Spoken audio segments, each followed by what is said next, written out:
어떤 새로운 것을 제시했을 때는 그거에 대한 반론도 만만치 않겠죠. 바로 문법 없이 영어를 배워야 제대로 배울 수 있다라고 말한다면 문법에 오랜 시간을 투자했던 강사들의 입장에서는 화가 날 수밖에 없죠. 그래서 제 강의에 대해서 화를 내는 건 당연한 거예요. 이상한 게 아닙니다. 그리고 그것에서 벗어나지 못하는 여러분들도 이상한 건 아니에요. 단지 그것에서 벗어났을 때만 여러분들이 진정 영어 그 자체를 받아들일 수 있다는 거죠. 그래서 문법 없이 배워야 제대로 배울 수 있는 거예요.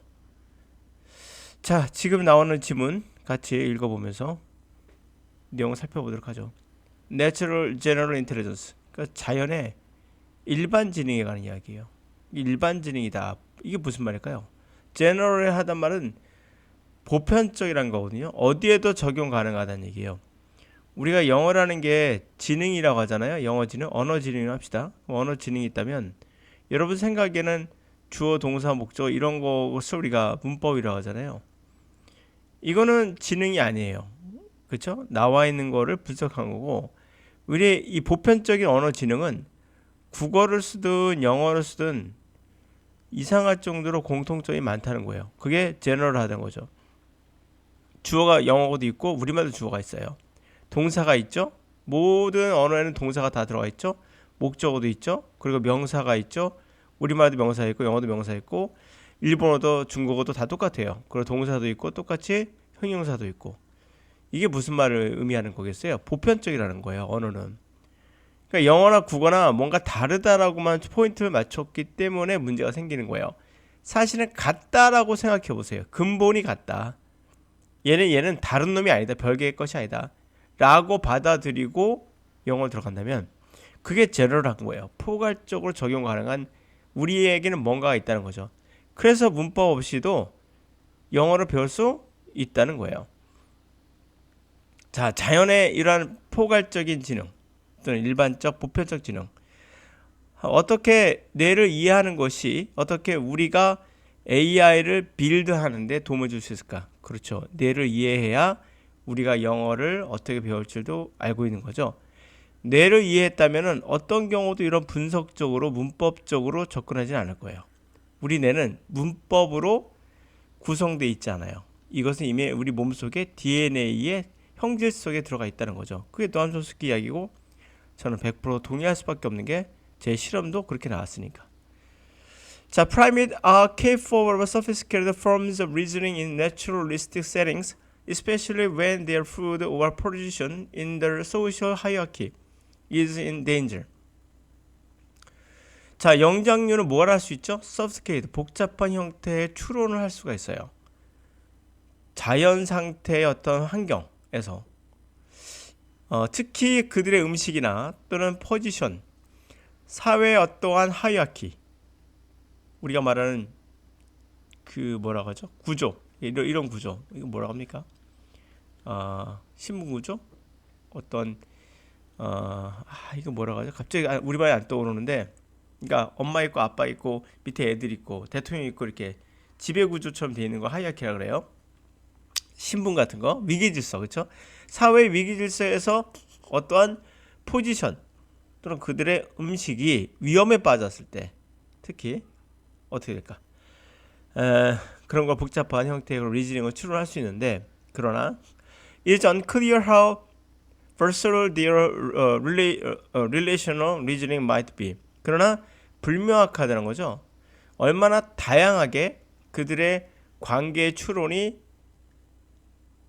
될 수 있는지는, 관계 추론이 얼마나 다양하게 적용할 수 있는지는 불명확하다. versatile, 다양하게 적용되는 거, 다방면의 뜻이죠. 그러니까 우리가 음식가이나 어떤 포지션, 어떤 위기 질서에서 포지션에 같은 거에서는 위험에 빠졌을 때 어떻게 할지에 대해서는 뭐 당연히 그렇지만 그거 말고 또 가능하냐 이 말이 되겠죠. In the 1940s, the primatologist Harry Harlow made an interesting discovery. 1940년대에 primatologist, 이게 영장류 동물학자인 해리 할로우는 아주 흥미로운 실험을 했어요.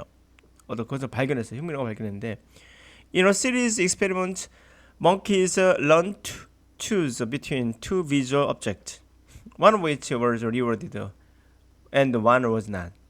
자, 이 일련의 그런 실험에서 이 멍키는 뭘 배웠죠? 선택하는 걸 배운 거야. 두 가지의 눈에 보이는 시각에 보이는 시각적인 물체를 갖고 선택하는 거예요.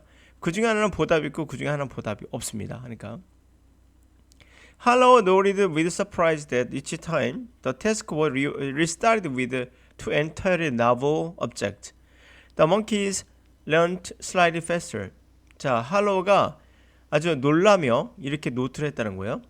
매번 그 실험이 다시 시작했을 때 완전히 두 개의 완전히 새로운 물체로 바꿨을 때 그리고 시작했을 때 그 멍키들은 약간 더 빠르게 학습했다는 거예요. In fact, their performance continued to accelerate over hundreds of new object sets until eventually the monkeys could respond almost perfectly from the second trial onwards. 사실상 그들의 퍼포먼스, 수행 능력은 계속해서 accelerate, 가속화됐다는 얘기죠.